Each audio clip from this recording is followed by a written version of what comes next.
اگر حضور کو بحیثیت بھائی دیکھا جائے، حضور کی اپنی سکی بہن تو کوئی نہیں تھی، حضور کی رضائی بہن حضرت شیمہ رضی اللہ تعالی عنہا حضور کی خدمت میں آتی ہیں۔ وہ تفصیل سے واقعہ آپ نے سنا ہوا ہے، اس قبیلے کے بندے چھڑانے تھے۔ جب بہن آتی ہے تو حضور اٹھ کے استقبال کرتے اور فرماتے بہن کیسے آئی ہو؟ عرض کی حضور کچھ لوگ آپ کے ہاں ہیں ہمارے، وہ چھڑانے آئے ہو۔ تو حضور نے فرمایا بہن زحمت کیوں کی؟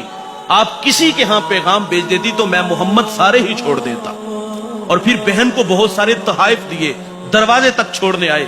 پھر صحابہ کو جمع کر کے جملہ کا ارشاد فرمایا میں جب بھی قیدی چھوڑتا ہوں تو مشورہ لیتا ہوں، لیکن آج مشورہ نہیں لیا۔ عرض کی حضور ہماری مجال بھی کیا ہے، لیکن ارشاد تو فرمائے۔ ارشاد فرمایا آج میرے دروازے پر میری بہن آ گئی تھی۔ اور آج ہم دیکھ لیں ہمارا بہنوں کے ساتھ رابطہ کیسا ہے۔ ہمارے گھر میں ہماری بہنیں 6 مہینے بھی نہ آئے تو ہمیں پرواہ بھی نہیں ہوتی۔ یہ تو چھٹیوں میں بیچاری اگر چھٹیاں گزارنے کے لیے آ جاتی، بھائی کے رویے دیکھ کے 2 دن بعد واپس چلی جاتی۔ اور یار غریب بہن بھائی سے رشتہ لینے آ جائے نا تو بھائی کہتا تجھے جرت کیسی ہوئی ہے؟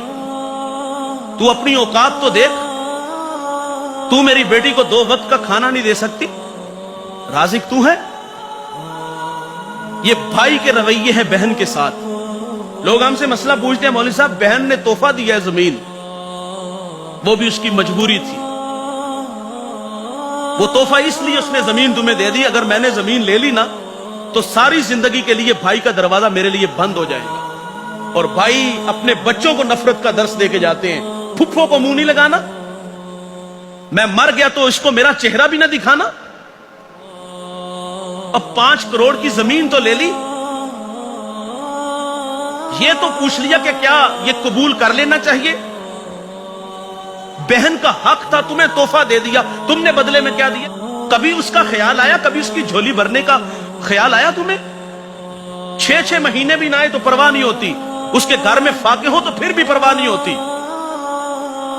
اپنی بہنوں کے ساتھ رابطے میں رہا کرو، اپنی بہنوں کو عزت دیا کرو، ان کے پاس جایا کرو، انہیں پاس بلایا کرو، ان کی جھولیاں بھرنا میرے رسول کی سنت ہے۔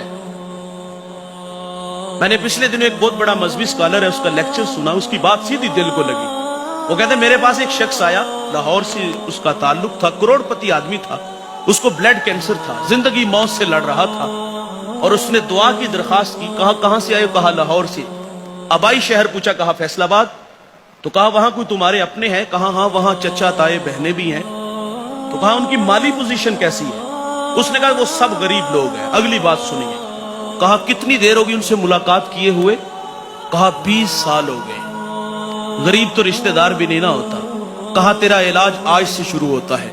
کہا کرنا کیا ہے؟ کہا 20 دن ان لوگوں میں گزار کے آؤ، ان کی زندگی سے کچھ دکھ کم کر کے آؤ، بھوکوں کو کھانا دینا، برہنہ کو لباس دینا، پیاسے کو پانی پلانا، پیادہ کو سواری دینا، کسی کا ٹریکٹر نہیں ٹریکٹر لے دو، کسی کا حل خراب ہے وہ ٹھیک کروا دو، کسی کا ٹیوب ویل ٹھیک کروا دو۔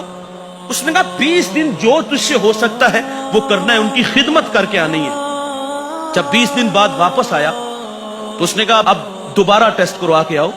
جب دوبارہ ٹیسٹ کرائے تو اس کو بلڈ کینسر نہیں تھا۔ بھائی جان جہاں دوا کام نہیں نہ آتی وہاں دعائیں کام آتی ہیں۔ دعائیں کروایا نہ کرو، دعائیں لیا کرو۔ میرے رسول فرماتے ہیں کہ اگر عمر میں رزق میں برکت چاہتے ہو تو صلہ رحمی کیا کرو، اور تمہاری صلہ رحمی کے سب سے زیادہ مستحق تمہارے اپنے بہن بھائی ہیں۔ اپنی بہنوں کے ساتھ اچھا رابطہ رکھو۔ میں کہتا ہوں یار بچوں کے دل میں خالہ کا پیار ہوتا ہے، ہونا چاہیے۔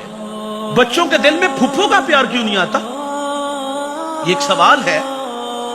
بچوں کے دل میں خالہ کی محبت ہے، پھپھو کی کیوں نہیں؟ اللہ کے فضل سے میرے بچوں کی عادت ہے جب میری بہنیں گھر آتی تو وہ پھول لے کے استقبال کرتے۔ اپنے بچوں کو اپنی بہنوں کی محبت سکھاؤ۔ تو حضور صلی اللہ علیہ وسلم اپنی بہن کے لیے کتنی محبتیں رکھتے ہیں۔ فرماتے تو کسی کے ہاں پیغام بھیج دیتی میں سارے ہی چھوڑ دیتا۔